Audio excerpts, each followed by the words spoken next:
ঠিক আছে, তাহলে আমরা আজকে আলোচনা করব মূল্যায়ন নিয়ে। তো সেই মূল্যায়নের আলোচনায় যাওয়ার আগে একটু আপনাদের কাছ থেকে জানতে চাই মূল্যায়ন বলতে কি বোঝেন আপনারা। কারণ এই যে দীর্ঘ সময় আপনারা এডুকেশনের মধ্যে দিয়ে এসেছেন, এই যে প্রফেশনে আসার আগে আপনারা সবাই শিক্ষা প্রতিষ্ঠানে গেছেন, সেখানে মূল্যায়নের মধ্য দিয়ে গেছেন, কিংবা আপনি চাকরির ক্ষেত্রেও হয়তো আপনাকে বিভিন্ন মূল্যায়নের মধ্য দিয়ে আসতে হয়েছে, আবার এখন শিক্ষক হিসেবে হয়তো মূল্যায়ন করতে হচ্ছে। তো মূল্যায়ন বলতে আপনারা কি বোঝেন? স্যার স্পেসিফিক যদি মূল্যায়ন আমরা বলি বলতে শিখন মূল্যায়ন বলতে কি বোঝেন, এইটা একটু বলেন আমাকে। বলেন স্যার। স্যার ভালো মন্দ যাচাই করাকে স্যার আমরা প্রাথমিকভাবে বুঝি। আচ্ছা, থ্যাংক ইউ। আর কেউ? স্যার আমরা যে ধাপগুলো অনুসরণ করি শিক্ষা শিক্ষণ কার্যক্রমে, যে ইনপুট, প্র্যাকটিস, আউটপুট বা টাস্ক যেটা, তো আমরা ফাইনাল স্টেপে যেটা পাই, টাস্ক দেওয়ার পরে সে কি শিখলো, তার ভিতরে কি স্থায়িত্ব হইলো, বা সে এখান থেকে কি ধারণ করতে পারলো, এটাকে আমরা মূল্যায়ন বুঝি। আচ্ছা, থ্যাংক ইউ। আর কেউ কিছু অ্যাড করবেন এই দুজনের সাথে?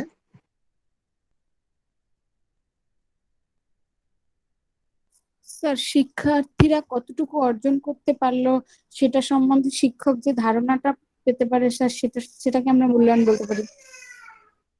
আচ্ছা, ওকে। আর কেউ? স্যার মূল্যায়নের মাধ্যমে শিক্ষণফল কতটুকু সফল হয়েছে সেটা জানা যায় sir. Thank you, thank you. আপনাদের আলোচনা থেকে অনেকগুলো ডাইমেনশন চলে আসছে। আমরা যদি এখানে ছবিটাও দেখি তাহলে মূল্যায়নের কিছু জিনিস দেখা যাবে। মূল্যায়নের সাথে দেখেন গোল বা লক্ষ্য একটা জড়িত আছে, অ্যাসেসমেন্ট, এভালুয়েশন বা মূল্য আরো বা যাচাই করার বিষয় আছে, প্রোগ্রেস বা অগ্রগতি দেখার একটা বিষয় আছে, রেজাল্ট বা ফলাফল আছে, পরিকল্পনা, প্ল্যান আছে দেখেন, অডিট বা ইন্সপেকশন, কোনো জিনিস যে কতটা ঠিক আছে সেটা দেখা, অ্যানালিসিস বা বিশ্লেষণের বিষয় জড়িত আছে, মিজার, কোনো কিছু পরিমাপ করা, রিস্ক বা ঝুঁকি। তাহলে এই মূল্যায়ন বা অ্যাসেসমেন্টের সাথে অনেকগুলো বিষয় জড়িত। এই প্রত্যেকটাই আসলে মূল্যায়নের সাথে জড়িত। আমরা যখন আলোচনা করব সাধারণভাবে আপনারা যে কথাগুলো বলছেন এক্স্যাক্টলি, যে মূল্যায়ন বলতে আমাদের এখানে যে সাধারণভাবে মূল্যায়ন বলতে সহজ কথায় কি বুঝি আমরা বলেন তো? মানে মূল্যায়নের কথা আসলেই আমাদের মাথায় কোনটা আসে? মূল্যায়ন আমাদের শব্দ মাথায় গ্রেডিং চলে আসে। পরীক্ষার কথা আসে স্যার, পরীক্ষা।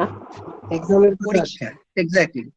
মূল্যায়নের কথা মনে হলে আমাদের পরীক্ষার কথা আসে, যে পরীক্ষা খাতা কলম দিবে, এরকম আমরা লিখবো, স্যার কিছু কোয়েশ্চেন দিবে, এই হচ্ছে মূল্যায়ন। তাহলে মূল্যায়ন হচ্ছে আসলে পরীক্ষার মাধ্যমে কি দেখি আমরা, কি পরীক্ষা করি। আর কতটুকু শিক্ষণফল অর্জন হয়েছে? হ্যাঁ, কতটুকু শিখন ফল অর্জন করা হয়েছে সেটা হচ্ছে আমার ক্লাসের ক্ষেত্রে, বা অন্য ক্ষেত্রে যদি বলি যে আমি কারো যেই দক্ষতাটা তার কাছে এক্সপেক্ট করছি, তার যে যে থাকা যে সব দক্ষতা থাকার কথা সেটা কতটা আছে সেইটা আমি যাচাই করি এই মূল্যায়নের মাধ্যমে। তাহলে মূল্যায়ন আমরা প্রতিনিয়ত নানান ক্ষেত্রে মূল্যায়ন করি। এই মূল্যায়ন বা পরিমাপের প্রয়োজন, যেমন কেনাকাটা করতে গেলে যে কতটুকু পণ্য আমি ক্রয় করছি ঠিক আছে কিনা, তারপর পণ্যটা আমার, এই ধরেন আপেল কিনতে গেলাম সেটা পচা না বা ভালো, আম কিনতে গেলে আমরা টিপে দেখি, এটাও কিন্তু মূল্যায়ন। তারপর হচ্ছে ভাত রান্নার সময় একটা চাল, এই যে একটু ভাত কি চামচে উঠে একটা টিপ দিয়ে দেখি, এটাও কিন্তু একটা মূল্যায়ন। এটার আবার অন্য বিষয় আছে স্যাম্পলিং, সেই বিষয়ে আমরা পরে আলোচনা করব। এটাও হচ্ছে মূল্যায়ন। বন্ধু নির্বাচনের ক্ষেত্রে যে আসলে কে কেমন বন্ধু, এটাও আমরা অনেক সময় করি, যে সে আমার বিপদে পাশে আসবে কিনা, সে আসলে সুযোগ সন্ধানী কিনা, এইসব নানান ধরনের বিবেচনা করি, যাচাই করি, সেটাও মূল্যায়ন। কোনো কাজের উপযুক্ত লোক নির্বাচন, বিশেষ করে আমরা যখন নিয়োগ দেই তখন মূল্যায়ন করি। তার মানে প্রত্যেকটা ক্ষেত্রে একজন মানুষকে যাচাই করে নেওয়া, যে সেটাই হচ্ছে মূল্যায়ন। তো শিক্ষণের ক্ষেত্রে কি শিক্ষার্থীদের কোনো অবস্থা বা অগ্রগতি যাচাই করা বা পরিমাপ করা প্রয়োজন হয়। যেমন ভর্তির ক্ষেত্রে যে এইখানে যে কোর্সগুলো পড়তে হবে সেটার জন্য তার প্রাথমিক যে যোগ্যতাগুলো সেটা আছে কিনা সেটার জন্য আমরা অ্যাডমিশন টেস্ট নেই। তারপর হচ্ছে ভর্তির পরে যখন ইনকোর্স গুলো হয় সে সময়, বা ক্লাস টেস্ট, বা যখন ক্লাস নিচ্ছি সেই সময় কথাগুলো হয় যে আমার স্টুডেন্ট কতটা বুঝতে পারছে, সেটা ঠিকভাবে ধরতে পারছে কিনা সেটার জন্য মূল্যায়ন। তারপর একটা নির্দিষ্ট সময় যাওয়ার পরে যা পড়ানো হয়েছে তার উপর মূল্যায়ন হয় যে সে আসলে এগুলো বুঝতে পেরেছে কিনা, কতটা অগ্রগতি হয়েছে তার, সেইটা শিখন ফলটা কতটা অর্জন করা হয়েছে তার জন্য মূল্যায়ন। তাহলে নানান ভাবে এই মূল্যায়ন গুলো করি। এই মূল্যায়ন করার কারণ কি শিক্ষার্থীদের? একটা বড় কারণ হচ্ছে মূল্যায়ন আমার খালি সাধারণভাবে আমরা মনে করি মূল্যায়ন মানে হচ্ছে রেজাল্ট দেওয়া, এই যে plus, A grade, first division, second division, first class, second class, এরকম। কিন্তু মূল্যায়নের আসল উদ্দেশ্যটাই আমরা অধিকাংশ সময় বলি না, সেটা হচ্ছে সহায়তা করা।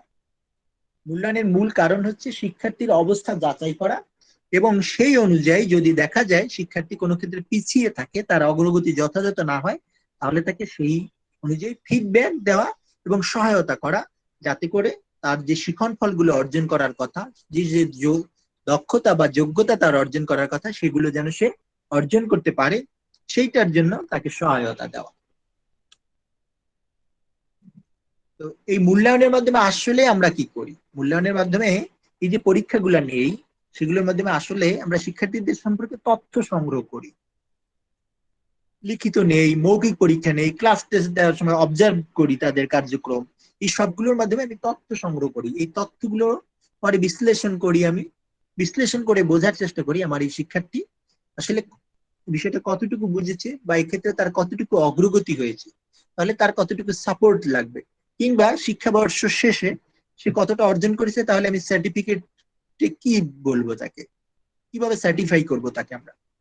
সেইটার জন্য এই মূল্যায়নের মাধ্যমে, এই যে পরীক্ষা টেস্ট নেই তার মাধ্যমে তথ্য সংগ্রহ করি এবং সেটা বিশ্লেষণ করে আমরা তার সম্পর্কে সিদ্ধান্ত নেই। এটাই মূল্যায়ন নামে পরিচিত। এর ইংরেজি প্রতিশব্দ হচ্ছে অ্যাসেসমেন্ট বা এভালুয়েশন। তো এই অ্যাসেসমেন্ট, এভালুয়েশন এগুলো নিয়ে আমরা আরো কথা বলবো। এখন আসি আমরা এই যে একটু আগে বলছিলাম মূল্যায়নের উদ্দেশ্য, আসল উদ্দেশ্য। তো মূল্যায়নের কোনো একটা মাত্র উদ্দেশ্য না, অনেকগুলো উদ্দেশ্য আছে, সেগুলো নিয়ে আমরা কথা বলবো। কি কি উদ্দেশ্যে মূল্যায়ন করা হয়? প্রথম, যেটা একটু আগেই বললাম, যে প্রথম এবং সবচেয়ে গুরুত্বপূর্ণ উদ্দেশ্য হচ্ছে শিক্ষার্থীর শিক্ষণে সহায়তা করা। যে মূল্যায়নের মাধ্যমে আমি তথ্য সংগ্রহ করি দেখে আমার শিক্ষার্থী যা পারার কথা সেটা পারছে কিনা, বা কতটা পারছে, সেই অনুযায়ী তাকে আমরা যেন সাপোর্ট দিতে পারি। সে যদি পারে ভালোভাবে, তাহলে আমরা পরবর্তীতে আগাবো, আমার পার্ট আমি দ্রুত গতিতে এগিয়ে যেতে পারবো। যদি দেখা যায় যে ঠিকভাবে পারছে না, তাহলে সেই জায়গাগুলোতে তাকে হেল্প করতে হবে, সাপোর্ট দিতে হবে। কেউ না পারলে আমি সেটা কিন্তু বাদ দিয়ে যাওয়ার সুযোগ নেই। মূল্যায়ন করাই হয় এটার উদ্দেশ্যে। তারপর শ্রেণী কার্যক্রমের অগ্রগতি সঠিক কিনা যাচাই করা, যে শ্রেণী কার্যক্রমে যেভাবে অগ্রগতি হওয়ার কথা তার, সেইটা ঠিকভাবে হচ্ছে কিনা, কিংবা শ্রেণী কার্যক্রম যে গতিতে যাওয়ার কথা যেভাবে, সেটা হচ্ছে কিনা সেটা যাচাই করা মূল্যায়নের উদ্দেশ্য।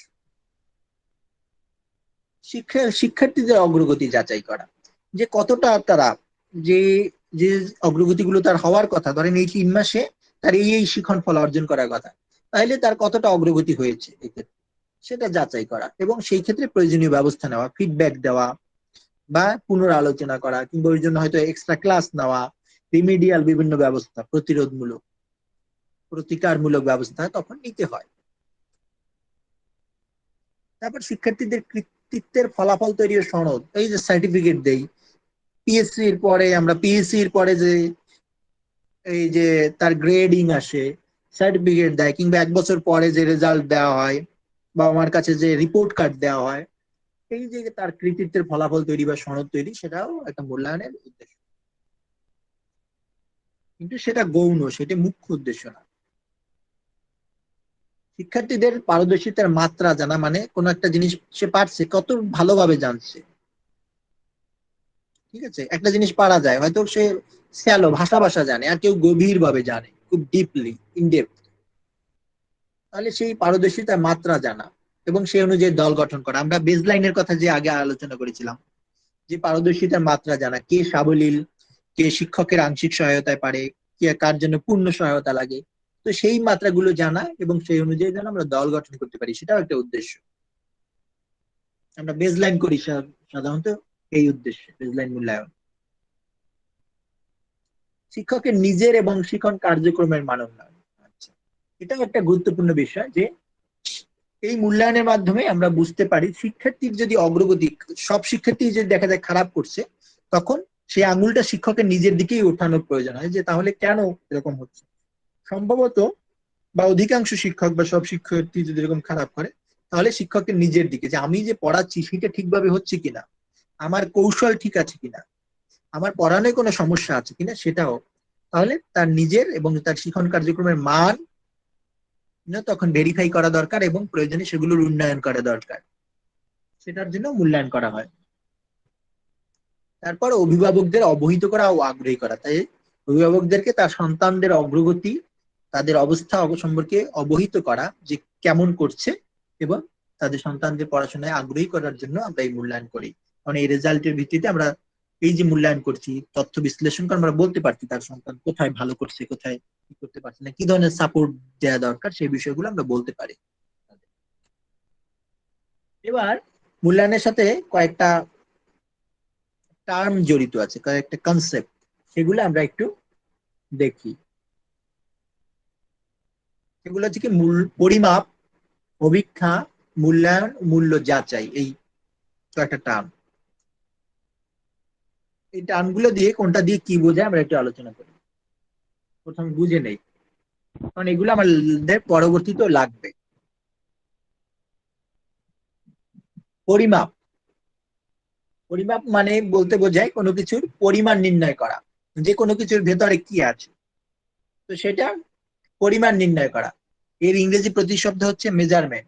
এটা কেন জানছি, কারণ আমরা অনেক সময় মূল্যায়নের প্রতিশব্দ হিসেবে পরিমাপ বলি, অভিক্ষা বলি, মূল্য যাচাই বলি, অ্যাসেসমেন্ট, এভালুয়েশন, মেজারমেন্ট, এই যে শব্দগুলো বলি একটা করে।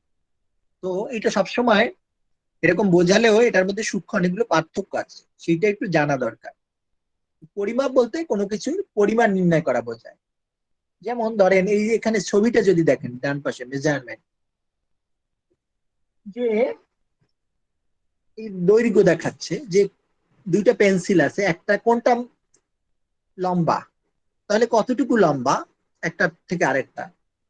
তো সেই যে মেজারমেন্ট বের করা, অর্থাৎ পার্থক্যটা বের করা হচ্ছে। পরিমাপ সাধারণত কি সংখ্যায় বের করা হয়, সংখ্যায়। কিংবা এই যে দুই শিশু আছে, তাদেরও দৈর্ঘ্য, তাহলে কে লম্বা, এই যে টল কে, বা কে কোনটা বেশি, লেংথ কোনটার বেশি, এই যে বের করা হচ্ছে, এবং এটা সংখ্যায় পাওয়া যাচ্ছে। কোনো কিছুর পরিমাণ যখন নির্ণয় করা হয় এবং সেটা সংখ্যায় বের করা হয়, সেটাই হচ্ছে পরিমাপ। এর মাধ্যমে শিক্ষার্থীর শিক্ষণ অগ্রগতির পরিমাণ নির্ণয় করা হয়, যে কতটুকু হয়েছে তার, মানে 100-র মধ্যে সে কত পাইছে, 50 না 30। তাহলে এই যে বের করা যেভাবে, এটাই হচ্ছে পরিমাপ। তার মধ্যে দিয়ে বুঝতে পারি যে তাহলে সে 30% দক্ষতা অর্জন করতে পারছে, 100-র মধ্যে 30। এইভাবে আমরা পরিমাপ করি। যেটা বলছিলাম যে অভিক্ষা বা পরীক্ষার মাধ্যমে শিক্ষার্থীর শিক্ষণ অর্জন সংখ্যায় প্রকাশের মাধ্যমে সাধারণত পরিমাপ করা হয়। তো আমাদের তথ্য সংগ্রহ যখন করি তখন এইভাবে পরিমাপ করি। বিভিন্ন টেস্ট নেই, দেন ক্লাস টেস্ট, অবজারভেশন, তারপর হচ্ছে ফাইনাল এক্সামিনেশন, মানে বার্ষিক পরীক্ষা, টার্মিনাল পরীক্ষা, এগুলোর মাধ্যমে আমরা যে দেখি সেখানে মার্কসটা দেখি আমরা নম্বরে। ফলে এর মধ্যে যদি বিভিন্ন বিষয়, তার অগ্রগতিটা আমরা বুঝতে পারি সংখ্যায়। পরিমাপ আর মূল্যায়নের মধ্যে, পরিমাপ হচ্ছে মূল্যায়নের একটা অংশ, অর্থাৎ মূল্যায়ন করার জন্য আমার পরিমাপটা দরকার, একটা স্কেল, ঠিক আছে, একটা টুল। মূল্যায়নের একটা টুল হচ্ছে পরিমাপ। এইবার আরেকটা শব্দ আছে অভিক্ষা, পরিমাপের পরে পরে দেখতে পাচ্ছেন, এটার ইংরেজি প্রতিশব্দ হচ্ছে টেস্ট। আপনারা অভিক্ষা শব্দ হয়তো শুনেন নাই, কিন্তু টেস্ট শব্দটা শুনেছেন? টেস্ট শব্দ, স্যার টেস্ট, আচ্ছা টেস্ট বলতে কি বোঝেন বলেন তো? যাচাই। যাচাই করা। হ্যাঁ, যাচাই করা কোনো কিছু। তো কেমনে যাচাই করি না? স্যার অভিজ্ঞতা হচ্ছে এক সেট কোশ্চেন বা একটা প্রশ্ন সমষ্টির মাধ্যমে যাচাই করা। আর যাচাই তো শুধু প্রশ্ন ছাড়া অন্যভাবে আমরা করতে পারি, অন্য দলগতভাবে কোনো কাজ দিয়েও করতে পারি। কিন্তু যখন একটা সুনির্দিষ্ট কোশ্চেনের মালা থাকবে, সেটার মাধ্যমে টেস্টটাই হচ্ছে অভিজ্ঞতা sir. Thank you, thank you, exactly ঠিকই বলেছেন যে টেস্ট বা অভিক্ষা বলতে বোঝায় আমরা যাচাই করার জন্য যে প্রশ্ন সেট তৈরি করি। আপনারা সবসময় পরীক্ষা দিয়েছেন না, কোশ্চেনিয়ার আপনাদেরকে দিয়েছে, সব পরীক্ষার সময় মোটামুটি পেয়েছেন নাকি, বিশেষ করে লিখিত পরীক্ষাগুলোতে, তাই না? প্রশ্নের মাধ্যমে। হ্যাঁ, সেটা এমসিকিউ হতে পারে বা কিংবা লিখিত। তো আপনাকে এক সেট কোশ্চেন দেওয়া হয়েছে না তখন? হ্যাঁ স্যার। এই যে কোশ্চেন মানে কতগুলো প্রশ্ন নিয়ে এক সেট যে কোশ্চেন করা হচ্ছে, এই যে প্রশ্নপত্র, সেটাকেই বলা হচ্ছে টেস্ট বা অভিক্ষা, যার মাধ্যমে আপনাকে যাচাই করা হয়। তাহলে এই প্রশ্নপত্রের যে সেট, যে অনেকগুলো প্রশ্ন নিয়ে যে এক সেট প্রশ্ন হয়, যেটা দিয়ে আপনাকে যাচাই করা হয়, সেইটাকেই বলা হচ্ছে টেস্ট বা অভিক্ষা, আমরা যেটাকে প্রশ্নপত্র বলি। এই অভিক্ষায় বিভিন্ন ধরনের প্রশ্ন থাকে, যেমন নৈর্ব্যক্তিক প্রশ্ন থাকে, দীর্ঘ প্রশ্ন, সংক্ষিপ্ত প্রশ্ন, এই বিভিন্ন ধরনের প্রশ্ন থাকে এর মধ্যে।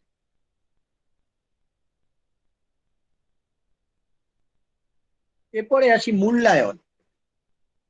মূল্যায়ন কি? মূল্যায়ন এবং মূল্য যাচাই এই দুইটা পাশাপাশি। মূল্যায়নের ইংরেজি হচ্ছে অ্যাসেসমেন্ট, আর মূল্য যাচাইয়ের ইংরেজি হচ্ছে ইভ্যালুয়েশন। ঠিক আছে? তো মূল্যায়ন হলো কোনো বিষয়ের মূল্য যাচাইয়ের একটা প্রক্রিয়া। এই যে মূল্য যাচাই করবে, ইভ্যালুয়েট করবে, তার একটা প্রক্রিয়া। এর মাধ্যমে কি করা হয়? শিক্ষার্থীদের শিখন সম্পর্কে তথ্য সংগ্রহ করা হয়, পর্যালোচনা করা হয়, এবং সেই পর্যালোচনার ফল শিখন উন্নয়নে ব্যবহার করা হয়।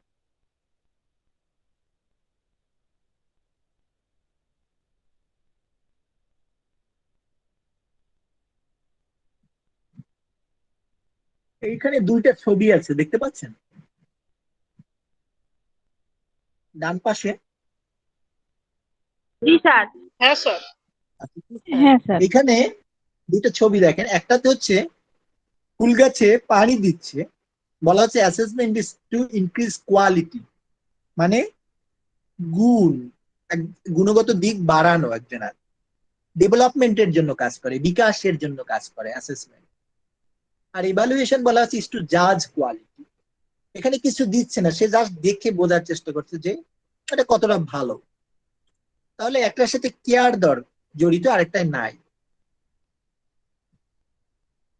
অ্যাসেসমেন্ট বলা হচ্ছে সেটাই যেখানে আপনার সম্পর্কে তথ্য সংগ্রহ করা হবে, সেই তথ্যের পর্যালোচনা করা হবে, এবং সেই পর্যালোচনা করে সেটার ফল যখন আপনার উন্নয়নে ব্যবহার করা হবে।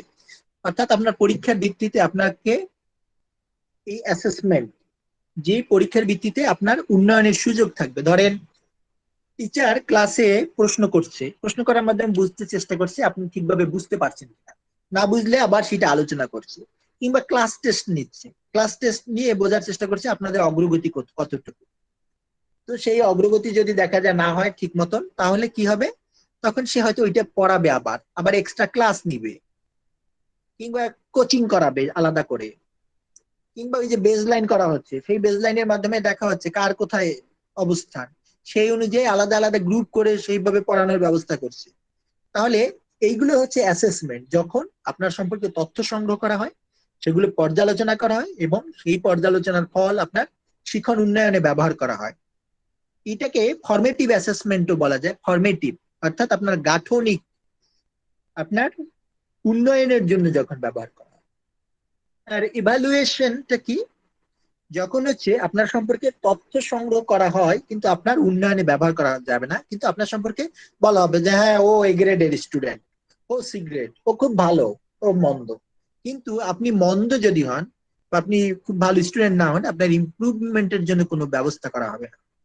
আমরা যে বোর্ড পরীক্ষাগুলো দেই, পিইসি পরীক্ষা বা ফাইনাল যে পরীক্ষাগুলো হয় আমাদের বার্ষিক পরীক্ষা, এগুলো হচ্ছে এই যে এভালুয়েশন। আর আমরা যে ক্লাস টেস্ট কিংবা এই যে কন্টিনিউয়াস যে পরীক্ষাগুলো হয়, কুইজ বা এই ধরনের যে পরীক্ষাগুলোর মাধ্যমে তথ্য সংগ্রহ করে প্রয়োজনে ফিডব্যাক দেওয়া হয়, সেগুলো হচ্ছে অ্যাসেসমেন্ট। তো বোঝা গেল অ্যাসেসমেন্ট আর ইভ্যালুয়েশন বা মূল্যায়ন ও মূল্য যাচাই এই দুটার মধ্যে পার্থক্য। জি স্যার, জি বুঝতে স্যার। পারছি।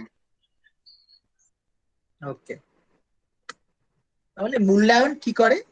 তো মূল্যায়ন তথ্য বিভিন্ন সময় সংগ্রহ করা হয়, যেমন পাঠদানকালে, যে কথাগুলো বলছিলাম যে পাঠদানকালে বিভিন্ন কুইজ, পরীক্ষা বা অ্যাসাইনমেন্ট দিয়ে এবং ফাইনাল পরীক্ষা, এই নানান ভাবে আমাদের মূল্যায়ন তথ্যগুলো সংগ্রহ করা হয়। মূল্যায়নের ইংরেজি প্রতিশব্দ হচ্ছে অ্যাসেসমেন্ট বা এভালুয়েশন। এবারে অ্যাসেসমেন্ট একটি কোর্স চলাকালীন সময় হয়। অ্যাসেসমেন্টটা কখন হয়? কোর্স চলাকালীন সময়, যা শিক্ষক, শিক্ষার্থী ও শিক্ষণ কার্যক্রমের উন্নয়নে ব্যবহার করা হয়, মানে ডিউরিং দ্য কোর্স। আর এভালুয়েশন করা হয় কোর্স শেষে, at the end of the course. কোর্সটা যখন শেষ হয় তখন করা হয় এভালুয়েশন, যখন শিক্ষার্থীদের গ্রেডিং করার জন্য, তাদের সার্টিফিকেট দেওয়ার জন্য, এইটার জন্য করা হয় এভালুয়েশন। প্রত্যেকটা সেমিস্টারের শেষে যে পরীক্ষাটা হয়, যা ভিত্তিতে গ্রেডিং করা হয়, সেগুলো হচ্ছে আপনার এভালুয়েশন। আর এর মাঝের যেগুলো করা হয়, যেগুলোর ভিত্তিতে আপনার ইমপ্রুভমেন্টের জন্য ব্যবস্থা নেওয়া হয়, সেগুলো হচ্ছে অ্যাসেসমেন্ট। তাহলে এই ধারণাগুলো আমাদের ক্লিয়ার কিনা যে পরিমাপ কি, অভিক্ষা কি, মূল্যায়ন এবং মূল্য যাচাই, এই কনসেপ্ট গুলো ক্লিয়ার হলো? জি স্যার, স্যার। ক্লিয়ার। ওকে, তাহলে আমরা পরে আগাই। এইবারে মূল্যায়নের সাথে আমরা বলছিলাম যে মূল্যায়নের সাথে দেখেন, মূল্যায়ন কিন্তু সেপারেট কোনো বিষয় না, মানে ভিন্ন বা আলাদা কোনো বিষয় না। এইটা আমার যে কারিকুলামের যে শিখন ফল আছে,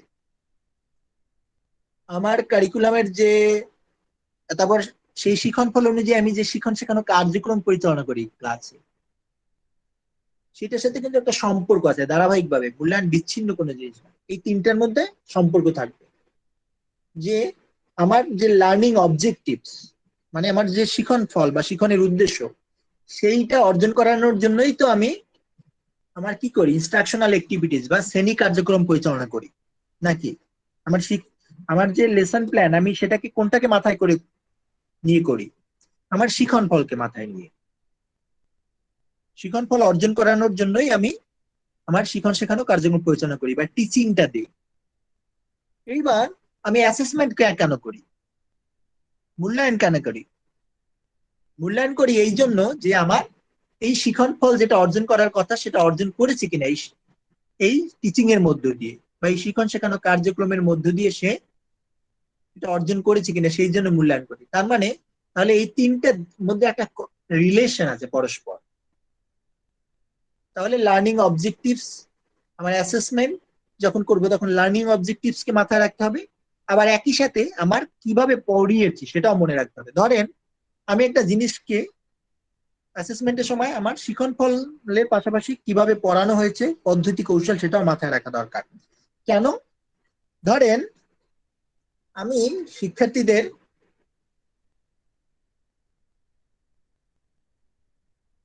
বাংলাদেশের ফল বিষয়ে পড়িয়েছি,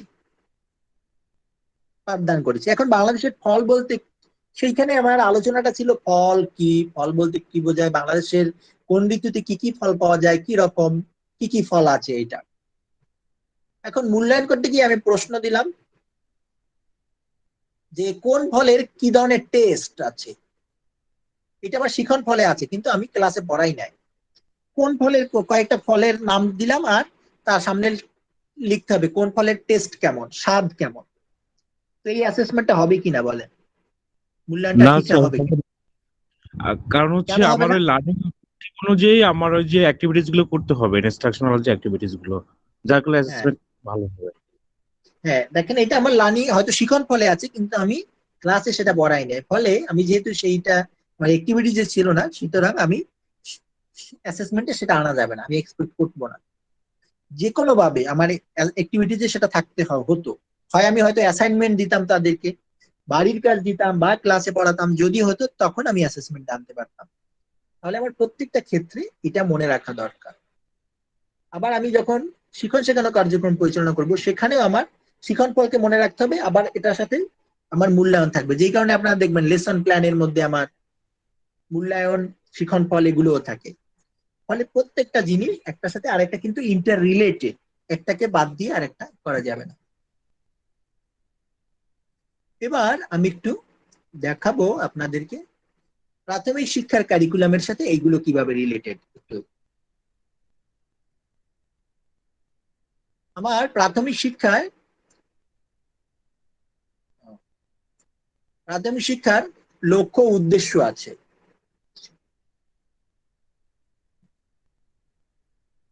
কারিকুলাম দেখেছেন কেউ আপনারা প্রাথমিক শিক্ষা?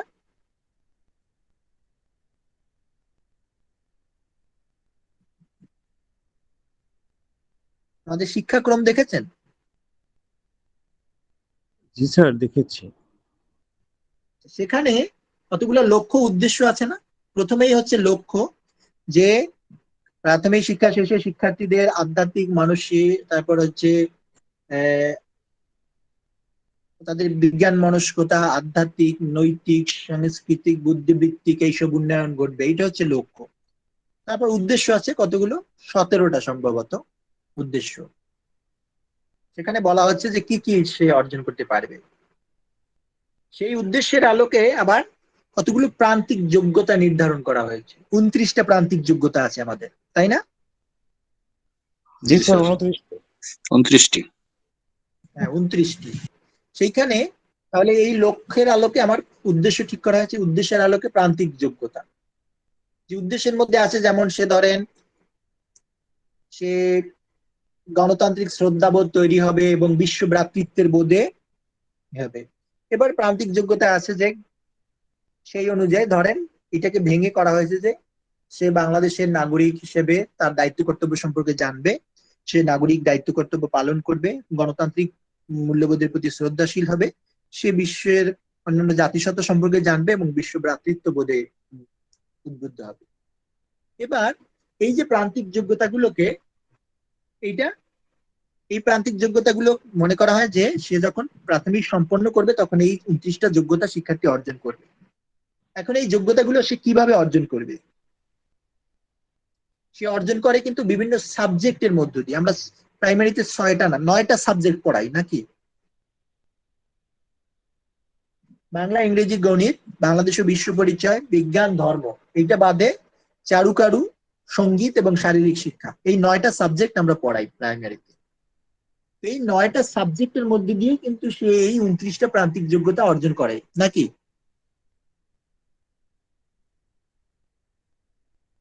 একটু রেসপন্স করতে হবে, হ্যাঁ না বা। ওকে, তাহলে এই 9টা সাবজেক্টের মধ্যে দিয়ে তারা অর্জন করে। এখন তাহলে এই যে প্রান্তিক যোগ্যতাগুলোকে এরপরে বিষয় ভিত্তিক প্রান্তিক যোগ্যতা হিসেবে নির্ধারণ করা, অর্থাৎ এই 29টাকে অনুযায়ী এবার কোন বিষয়ের মাধ্যমে কোন যোগ্যতাগুলো অর্জন করবে সেটা ভাগ করা হয়। হয়তো একটা প্রান্তিক যোগ্যতাকে 3টা 4টা ভাগেও, 3টা 4টায়ও বানানো হয়।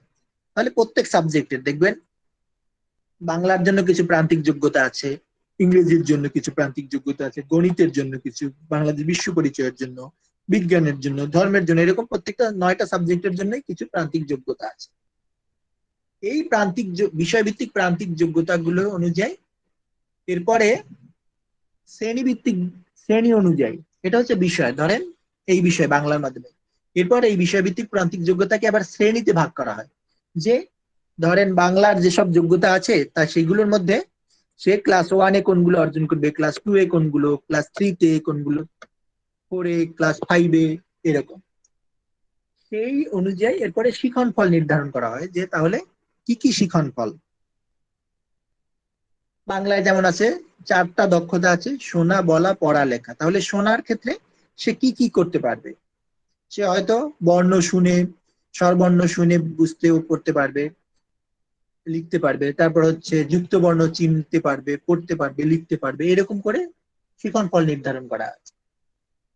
এবারে শিখন ফল অনুযায়ী তারপরে কি করা হয়, পাঠ্য বই তৈরি করা হয় এই শিখন ফল অর্জন করানোর জন্য।